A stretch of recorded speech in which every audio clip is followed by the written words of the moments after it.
Assalamualaikum warahmatullahi wabarakatuh.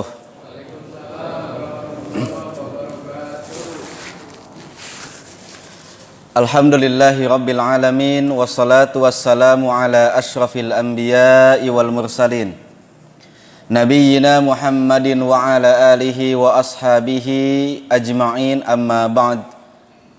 Bapak-bapak, para hadirin jamaah salat subuh yang dirahmati Allah subhanahu wa ta'ala, alhamdulillah, pada pagi hari yang insya Allah diberkahi oleh Allah subhanahu wa ta'ala, kita bisa berkumpul, berjumpa dalam rangka membuktikan keseriusan kita untuk menjadi hamba Allah subhanahu wa ta'ala, membuktikan keseriusan kita di dalam mencintai Nabi Sallallahu Alaihi Wasallam. Sebab tidak ada hal yang paling membuktikan kecintaan kepada Nabi kecuali pertama adalah mutaba'ah, berittiba, bagaimana kita semampu mungkin untuk bisa mengikuti setiap jejak langkah Nabi Sallallahu Alaihi Wasallam. Dan itu tidak bisa kita lakukan tanpa ilmu. Bagaimana kita bisa mengikuti jejak Nabi Sallallahu Alaihi Wasallam jika kita tidak memiliki ilmu apa yang dilakukan oleh Nabi, apa yang disebutkan oleh Nabi, dan seterusnya. Kemudian yang kedua adalah pembelaan terhadap Nabi Sallallahu Alaihi Wasallam. Nah, sekarang yang lagi marak adalah aksi boikot, ya, dari mulai ujung Maroko sampai ujung Sudan. Rupanya di sini terlewat, ya.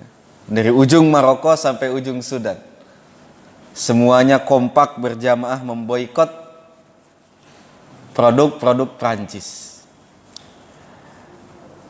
Apakah ada hal yang akan hilang? Apakah akan ada kerugian di dalam aksi-aksi semacam ini? Tentu saja. Tapi itulah harga yang harus dibayarkan bagi seseorang yang mencintai Nabi Sallallahu Alaihi Wasallam. Kemudian yang ketiga adalah selalu ingin menyebutkan nama beliau, selalu ingin membaca, mengkaji hadis-hadis beliau, selalu ingin mempelajari sirah perjalanan beliau. Ini adalah salah satu manifestasi kecintaan kepada Nabi Sallallahu Alaihi Wasallam. Maka pada hari ini para hadirin, menyambung dari pembahasan mawaris, pokok-pokoknya yang seperti yang pernah saya jelaskan akan dibahas hanya pokok-pokoknya saja juga telah selesai. Maka pada hari ini kita akan membaca sebuah buku tipis, hanya 125 halaman. Tapi mungkin 125 halaman juga tidak akan selesai, ya, kita baca. Buku ini ditulis oleh Abdul Wahab bin Nasir At-Tariri. Saya baru mendapatkannya hari Jumat, dikirim PDF-nya dari salah seorang teman, yang berjudul Al-Yaum An-Nabawi. Al-Yaum An-Nabawi. Isinya adalah keseharian Nabi Sallallahu Alaihi Wasallam. Keseharian Nabi, mulai dari beliau bangun tidur sampai tidur lagi, ya. Apa yang dilakukan oleh Nabi Sallallahu Alaihi Wasallam di setiap momennya beliau tuliskan, beliau lengkapi dengan hadis-hadis, kemudian beliau lengkapi hadis itu dengan takhrij hadisnya, sehingga kita boleh merasa tenang membaca buku ini, sebab bersumber dari asal usul yang insya Allah bisa dipertanggungjawabkan, ya. Jadi hari ini kita akan membaca buku Al-Yaum An-Nabawi.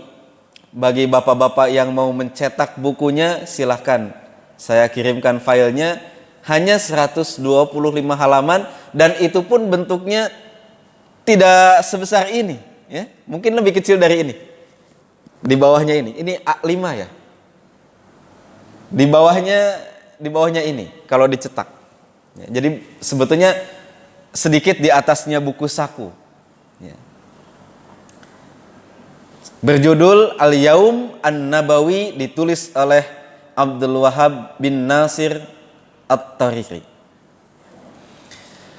Beliau memulainya dengan menjelaskan tentang subhiyatun Nabi sallallahu alaihi wasallam. Aktivitas Nabi di waktu subuh. Di waktu subuh. Yang biasa beliau lakukan adalah apabila beliau terbangun dari tidur, fa awwalu syai'in yaf'aluhu ayyatanawala siwakahu.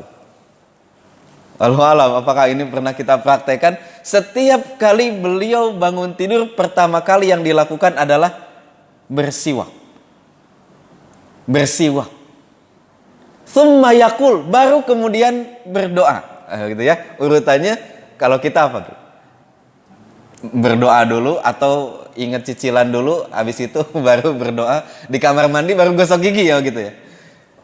Yang dilakukan oleh Nabi Shallallahu alaihi wasallam di dalam hadis yang diriwayatkan oleh Imam Ahmad, oleh Imam Al-Bukhari, oleh Imam Muslim, oleh Imam Abu Daud adalah yang pertama kali ayyatana wala siwakahu fayastaku bihi. Beliau bersiwak kemudian berdoa, alhamdulillahilladzi ahyana ba'dama amatana wa ilaihin nusur. Nah, kalau yang kedua insyaallah ya. Tapi yang pertama mungkin dilakukan, tapi urutannya tidak seperti ini. Alhamdulillah masih dilakukan, meskipun urutannya tidak seperti ini. Nah, jadi pertama kali bangun tidur, yang dilakukan oleh Nabi Shallallahu Alaihi Wasallam adalah bersiwak, kemudian beliau membaca doa bangun tidur. Segala puji bagi Allah Subhanahu Wa Taala yang telah menghidupkan kita setelah mati. Karena tidur itu akhul maut, saudaranya kematian. Di surga tidak akan ada orang yang tidur. Pak ngabisin waktu tidur, Pak. Ya, kan kalau tidur orang nggak ngerasa apa-apa. Ya. Sayang kalau tidur. Nah, di surga adalah tempat bersenang-senang, makanya tidak ada tidur. Tidak ada tidur. Habis makan mau makan lagi juga boleh, karena makannya nggak kenyang. Habis makan ngantuk, terus tidur. Jadi ini yang dilakukan Nabi Shallallahu Alaihi Wasallam begitu bangun tidur. Kemudian beliau melakukan salat. Beliau melakukan salat. Ini urutannya adalah setelah beliau salat malam ya. Ini urutannya adalah beliau salat setelah salat malam. Karena salat malamnya nanti dibahas ketika bermalam. Bagaimana cara Nabi menghabiskan malamnya. Jadi urutan ini, kok Nabi nggak tahajud dulu? Nggak. Ini adalah aktivitas subuh. Karena beliau terbiasa kalau sudah salat malam beliau tertidur lagi. Kadang-kadang beliau tidur lagi. Kadang-kadang hanya berbaring. Kadang-kadang beliau tertidur lagi. Kadang-kadang tidak tidur lagi. Kadang-kadang tamat sampai pagi. Tapi biasanya beliau tertidur lagi. Ya. Ada alasan Pak ya. Habis sholat malam tidur lagi. Di sholat malamnya Nabi kan Al-Baqarah, Ali Imran, An-Nisa dalam satu rakaat, gimana nggak tidur lagi Pak? Pegel. Ya. Nah sholat malam kita yang watini wazaitun mah ya, tidur lagi kebangetan juga gitu ya.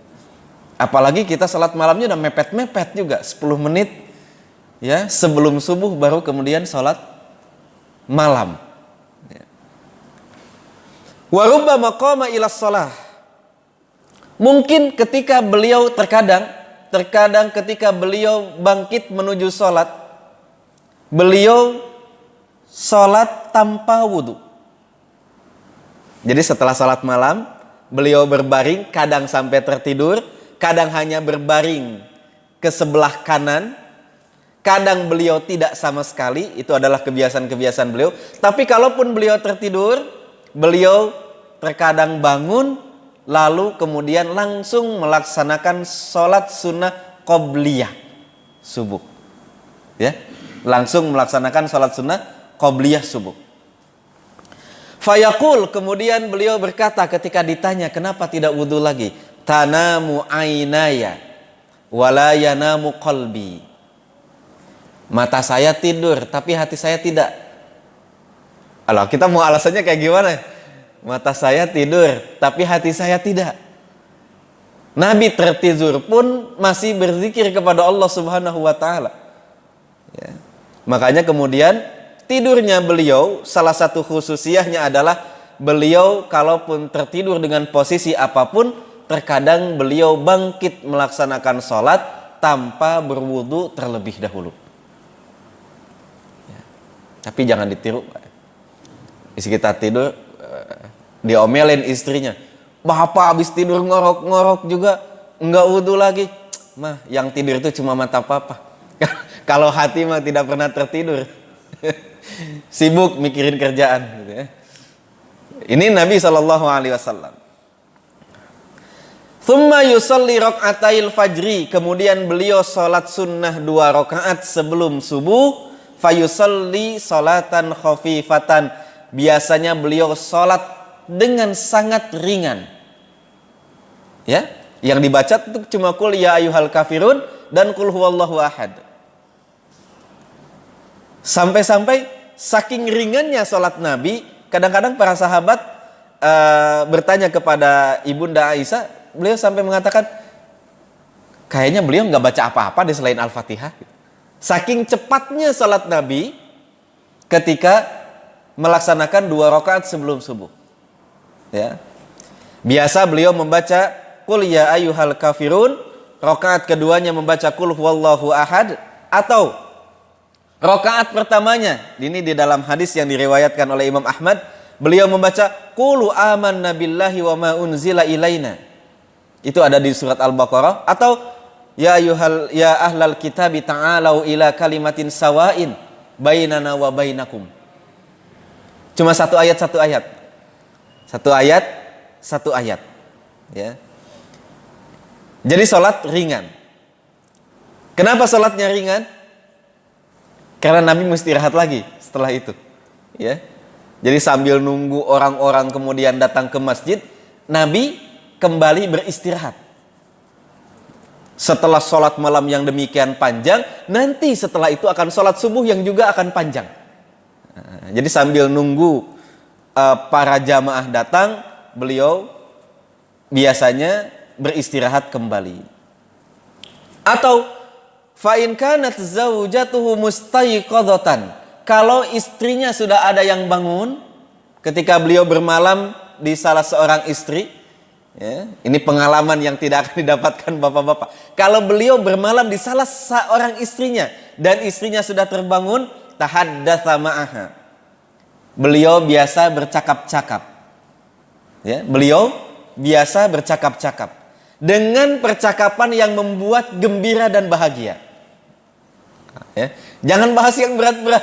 Baru bangun tidur sudah bahas yang berat-berat. Ya, gimana ini rental mobil kita nanti bulan Desember udah mau liburan. Tidak membahas yang berat-berat lah. Bangun tidur itu adalah momen ketika Nabi Shallallahu Alaihi Wasallam berbincang dengan istrinya dengan bincang-bincang ringan yang membahagiakan. Ya. Jadi betapa senangnya menjadi istri Nabi Shallallahu Alaihi Wasallam, begitu bangun tidur sudah mendapatkan kebahagiaan. Apa Pak yang biasa kita obrolkan kalau kemudian kita sudah bangun tidur, lalu istri kita qadarullah saat itu juga sudah bangun tidur. Nah, kira-kira kalau kita apa nih yang diobrolkan? Begitu ya. Atau jarang bangun bareng gitu ya. Tidurnya bareng tapi bangunnya jarang bareng gitu. Apa nanya lauk apa kita hari ini gitu ya. Nah, apapun itu percakapannya, usahakan itu adalah percakapan yang membahagiakan.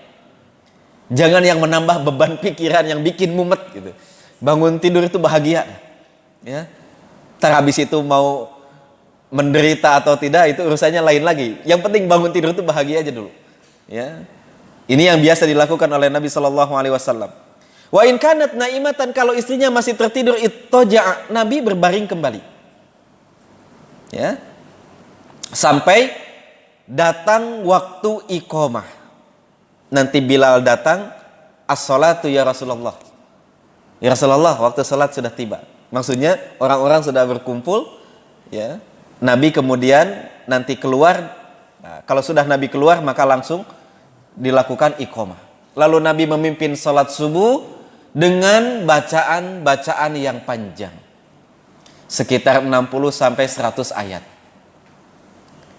Kalau mau dibuat kaidahnya, Syekh As-Sa'di membuat kaidah salat subuh itu biasanya yang dibaca adalah tiwalul mufassal. Mufassal itu yang ayatnya pendek-pendek, yang berbuku-buku, gitu ya. Ada hewan berbuku-buku. Kenapa? Karena jarak antar bukunya kan pendek-pendek gitu ya. Ada surat namanya jenisnya Al-Mufassal, yang ayatnya pendek-pendek. Ar-Rahman, Allamal Quran gitu ya. Idza waqa'atil waqi'ah, laisa liwaqa'atiha kadhibah. Pendek-pendek. Beda dengan Al-Baqarah. Ya ayyuhalladzina amanu idza tadayantum bidainin ila ajali musamma. Panjang gitu. Satu ayatnya. Atau yang tadi itu. Satu ayat panjang. Ya ahlal kitabi ta'alau ila kalimatin sawa'in bainana wa bainakum. Terus itu panjang. Ya. Satu ayat kadang-kadang seperempat halaman. Kadang-kadang setengah halaman. Kadang-kadang satu halaman penuh. Satu ayat. Nah, yang mufassal itu yang pendek-pendek jaraknya. Baru mulai udah selesai ayatnya. Nah, yang pendek-pendek ayatnya ini dibagi tiga. Ada tiwalul mufassal. Ada mufassal yang panjang. Ada awsatul mufassal. Mufassal yang pendek. Yang pertengahan. Ada qisarul mufassal. Ada mufassal yang pendek. Mufassal yang pendek itu dimulai dari An-Naba. Dimulai dari Asy-Syams atau Ad-Duha sampai An-Nas. Itu qisarul mufassal.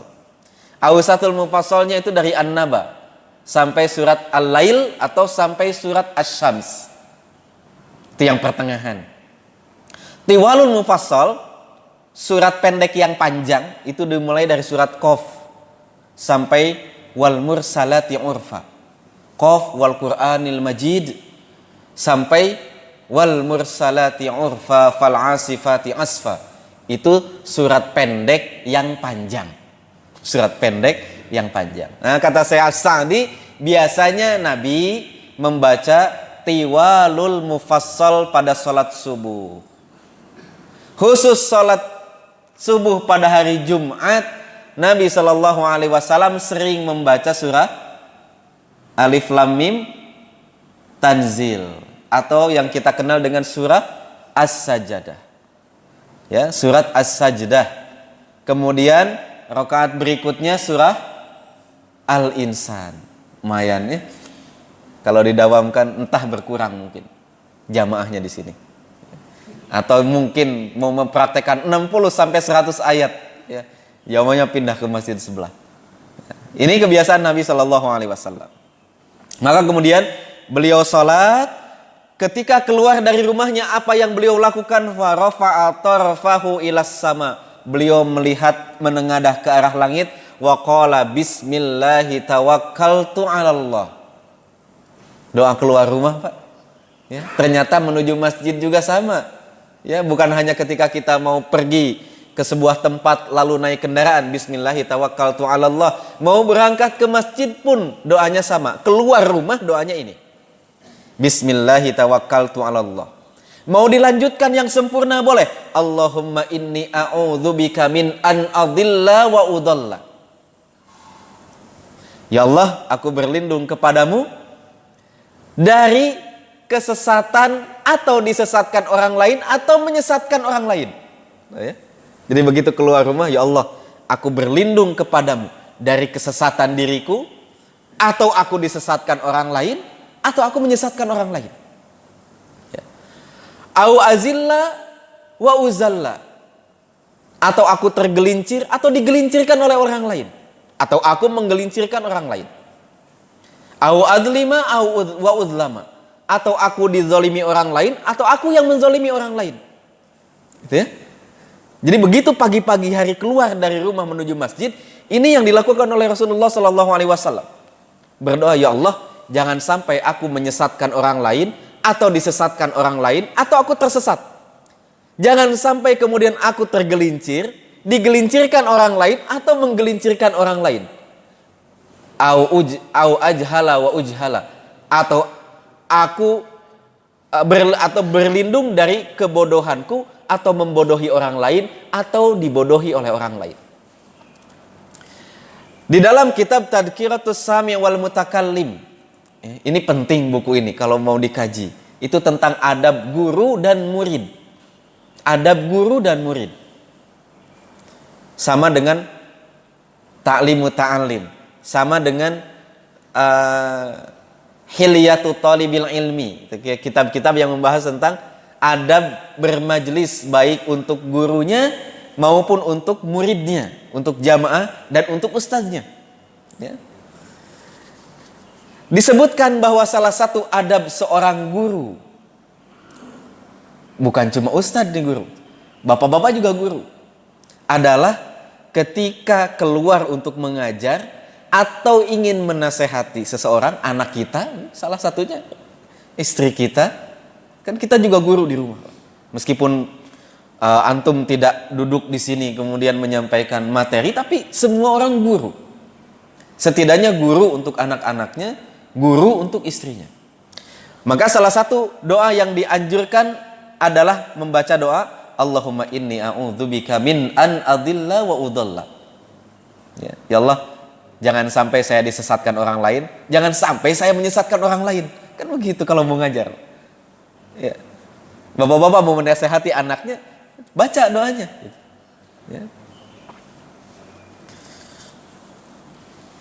Ini kebiasaan Nabi Shallallahu Alaihi Wasallam yang diriwayatkan oleh Imam Ahmad, kemudian diriwayatkan dalam Musnad Abd bin Humaid, dan juga disebutkan di dalam Jami' At-Tirmidzi.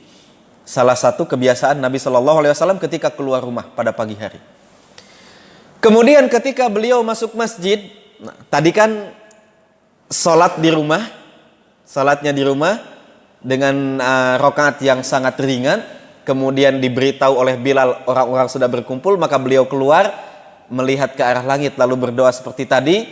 Begitu masuk masjid, Nabi Shallallahu Alaihi Wasallam kembali mengucapkan doa Bismillahi wassalamu ala Rasulillah.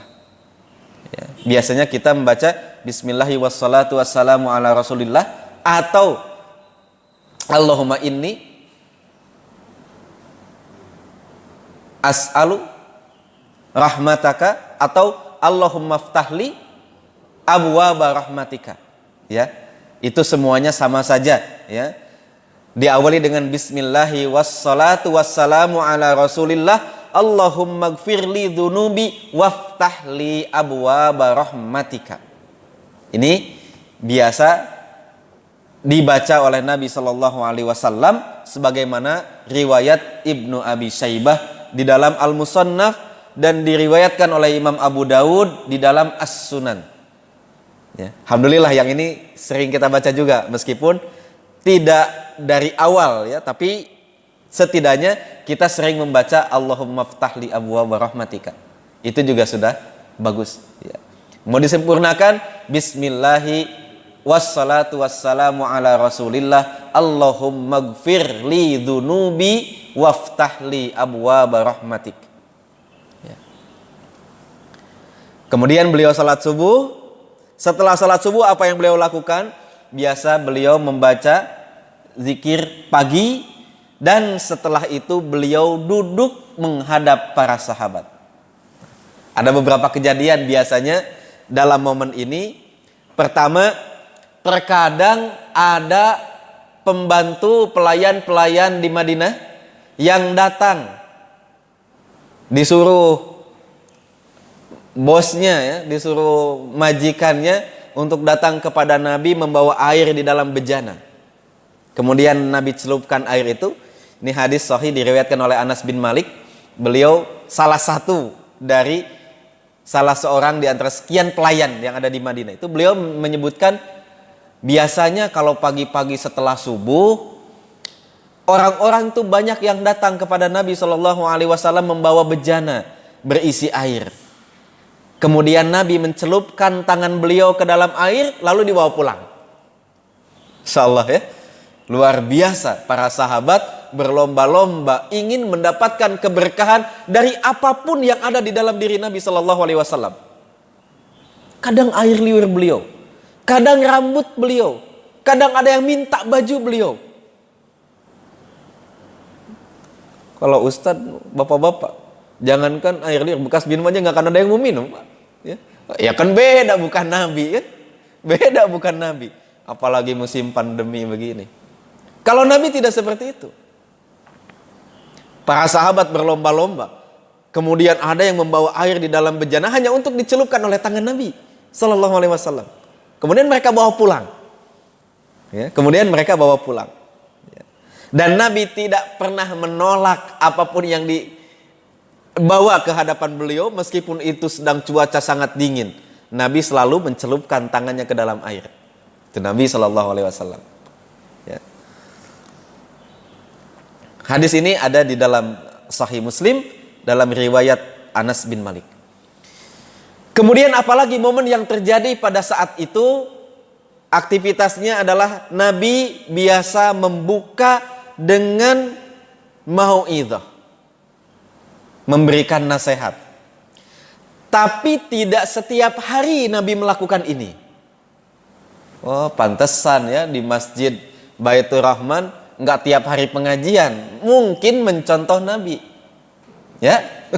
Mungkin mencontoh Nabi. Atau tiap hari mah bosen, Pak. Ya. Ustadznya stres, jamaahnya pusing gitu. Ya. Para sahabat mengatakan Nabi tidak setiap hari melakukan itu. Kenapa? Khawatir orang-orang bosan. Sekelas Nabi saja khawatir orang-orang bosan. Ya kan? Maklum kebaikan, Pak. Banyak godaannya. Ya. Maklum kebaikan, setannya kencang. Ya. Kalau ngajinya tiap hari kan pusing juga gitu. Ya. Makanya Nabi kadang-kadang mengadakan mau'idhah, kadang-kadang tidak. Kadang-kadang beliau berzikir nanti sampai terbit matahari, kemudian sholat isyraq, lalu memerintahkan para sahabat untuk melakukan hal yang sama. Ya. Kadang-kadang Nabi memberikan mau'idhah. Ya. Salah satu mau'idhahnya adalah yang diriwayatkan oleh Irbad bin Sariyah, bahwa setelah sholat subuh Nabi kemudian memberikan mau'idhah yang luar biasa kepada kami. Seolah-olah ini adalah mau'idhah terakhir beliau. Ya. Kemudian beliau bersabda, usikum bitaqwallah was-sam'i wat-ta'ah.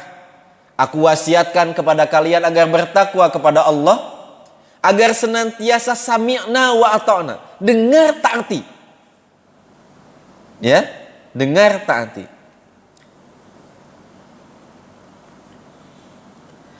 Kemudian Nabi menjelaskan nanti setelah ini akan terjadi dan kalian akan menjalani kehidupan yang banyak perbedaan. Ada yang mengatakan ini, enggak, menurut saya begini, ini begini. Kemudian beliau mengatakan wa iyyakum wa muhadditsatil umur. Berhati-hatilah kalian dengan hal-hal yang diada-adakan di dalam agama, fa innaha dhalalah. Faman adraka dzalika minkum, kalau kalian mendapati zaman itu, maka fa'alaihi bisunnati wa sunnatil khulafa ar-rasyidin min ba'di. Maka kalian harus memegang teguh sunnahku dan sunnah khulafa ar-rasyidin yang mendapatkan petunjuk setelah aku. Nah, ini kebiasaan Nabi sallallahu alaihi wasallam.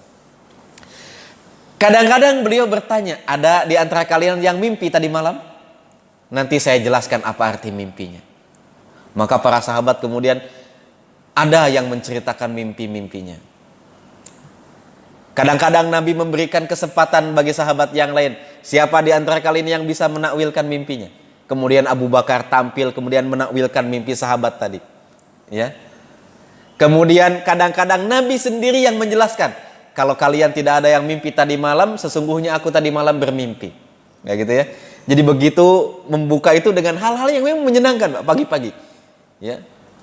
Hal yang menyenangkan. Para sahabat ditanya kabarnya, kemudian diberikan nasihat. Nasihatnya kadang panjang, kadang pendek, kadang tidak sama sekali memberikan nasihat. Kadang Nabi meminta para sahabat menceritakan mimpinya. Gitu. Ada yang mimpi nggak tadi malam? Bapak-bapak ada yang mimpi nggak tadi malam?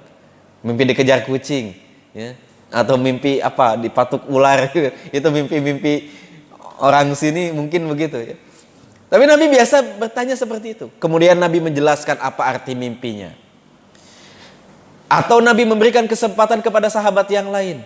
Ada nggak yang bisa menakwilkan mimpinya? Kemudian Nabi koreksi kalau itu salah. Atau kalau tidak, Nabi sendiri yang menceritakan mimpinya. Misalnya, pada suatu pagi sehabis subuh Nabi menceritakan, aku dibawa oleh malaikat ketika aku sedang tertidur. Kemudian aku diperlihatkan penghuni neraka seperti ini, penghuni surga seperti ini. Sampai kemudian Nabi mengatakan, demi Allah, kalau kalian melihat apa yang aku lihat, labakaitum katsiran. Kalian akan banyak menangis dan sedikit tertawa. 24 jam itu isinya tangisan semua. Jarang akan ada orang yang tertawa dan menghabiskan waktu. Kalau seandainya kalian melihat apa yang aku lihat. Sabda Nabi Sallallahu Alaihi Wasallam. Pagi hari. Kadang-kadang Nabi Sallallahu Alaihi Wasallam membuka majlisnya dengan cerita yang unik. Maklum subuh, Pak, ngantuk ya. Maklum subuh. Kadang-kadang Nabi membuka dengan cerita yang unik. Contohnya adalah Nabi pernah menceritakan sebuah kisah. Bainama rajulun yasuku baqaratan. Dulu ada seorang laki-laki yang menyeret baqaratan apa sih Pak? Sapi, ya. Menyeret sapinya. Sapi itu kemudian diseret dan di atasnya ada beban yang sangat banyak. Qad humila 'alaiha. Itu sapi itu diberikan beban yang sangat banyak. Kemudian diseret karena lambat. Itu yang punya sapi marah-marah. Lelet banget sih ente jalannya. Gitu. Padahal di punggung sapi itu banyak beban yang sangat berat. Iltafatat ilaihi al-baqarah. Tiba-tiba itu sapi noleh, Pak. Itu sapi tiba-tiba noleh. Faqalat, dan sapi itu berkata. Bukan aneh ya? Sapi itu berkata. Jadi para sahabat yang lagi agak-agak ngantuk itu kemudian sapi bisa ngomong gitu. Kadang-kadang Nabi membuka pagi hari dengan kisah yang benar.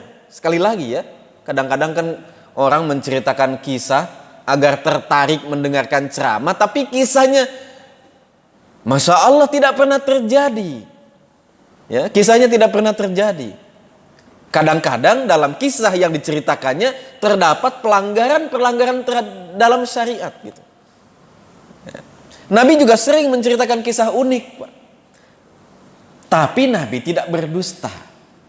Nabi tidak berdusta. Kisahnya benar ada. Si sapi ngomong, "Inni lam akhluq lihada." Bos, bukan untuk ini aku diciptakan, bos. Sapi itu diciptakan untuk diperah susunya dan untuk membajak sawah. Nah, ente ini di punggung aneh banyak banget barang-barang kayak begini. Ini mah ada yang lain. Ya? Ada profesionalnya yang lain. Siapa? Keledai, onta, kan begitu. Nah, sapi kan bukan untuk itu diciptakan. Ini sapinya protes. Sapinya protes. Ya. Dia bisa sapi aja bisa protes, apalagi manusia. Ya. Walakinni innama khuliqtu lil harthi. Sapi itu bos diciptakan untuk membajak sawah. Ya, diperah susunya, diambil dagingnya, bukan untuk membawa beban seberat ini kemudian ente mau aneh jalan cepet-cepet. Ya, komplain sapinya. Faqala annas, para sahabat kemudian takjub. Subhanallah. Abaqaratun takallam ya Rasulullah. Emang ada sapi yang bisa ngomong? Kata para sahabat. Ini majelis Nabi SAW. Jadi sesekali menceritakan kisah unik ajaib itu perlu juga. Ya kan? Cuma jangan sampai menceritakan kisah ajaib yang tidak pernah terjadi. Ya. Faqala Rasulullah sallallahu alaihi wasallam fa inni uminu bihi. Ya ada dan saya percaya. Karena itu wahyu. Tuh, wa Abu Bakar wa Umar, mereka berdua juga percaya, masa kalian gak percaya gitu. Maksudnya bukan para sahabat tidak percaya, Pak, tapi takjub, lah ada sapi bisa ngomong ya Rasulullah. Nah, ini majelis Nabi Sallallahu Alaihi Wasallam.